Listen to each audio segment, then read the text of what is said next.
পানিশূন্য হয়ে পড়েছে রাজশাহী অঞ্চল। এতে হুমকিতে এই অঞ্চলের কৃষি এবং কৃষক। কতিপয় প্রভাবশালী রাজনৈতিক নেতাদের ছত্রছায়ায় এখন নদীগুলো দখল হয়ে গেছে। দূষণ করা হচ্ছে নদীর পানি। আগামী 2 মাসের মধ্যে যদি নদী রক্ষায় কার্যকর পদক্ষেপ গ্রহণ করা না হয়, তবে কঠোর আন্দোলনে নামতে বাধ্য হবে পরিবেশবাদী সংগঠনগুলো।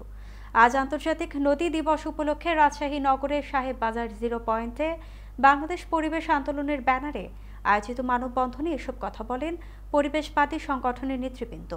এ সময় বক্তারা ভারত সহ উজানের দেশগুলোর কাছে পানির ন্যায্য হিসাব দাবি করেন এবং নিজেদের স্বার্থে জাতিসংঘের পানি প্রবাহের নীতিতে বাংলাদেশ সরকারকে স্বাক্ষরের পরামর্শ দেন। আন্তর্জাতিক একটা বিষয় আছে, সব বিষয়গুলো নিয়ে সরকারকে এই ব্যাপারে একটা কঠোর চাপ রাখতে হবে। এই চাপের মধ্য দিয়ে আমাদের নদী ব্যবস্থাপনা গড়ে তুলতে হবে। আমাদের অভ্যন্তরীণ যে নদী ব্যবস্থাপনা এবং পানির ব্যবস্থাপনা গড়ে তোলার জন্য দরকার খুবই গুরুত্বপূর্ণ। সেই কাজটি কিন্তু এখনো পিছিয়ে আছে। এই কাজগুলো কিন্তু আমাদের মধ্যে হয় না। আজকে এখানে উপস্থিত হয়েছি কত কষ্ট মা বোন, কষ্ট মহিলারা, কষ্ট মানুষরা আমরা এখানে উপস্থিত হয়েছি। আর উপস্থিত হয়েছি আগামীতে যদি এই প্রকল্পগুলি বাস্তবায়ন না হয়, রাজশাহীর অতীত ইতিহাস থেকে শিক্ষা দিতে হবে সরকারকে। রাজশাহীর মানুষ অত্যন্ত ভালো।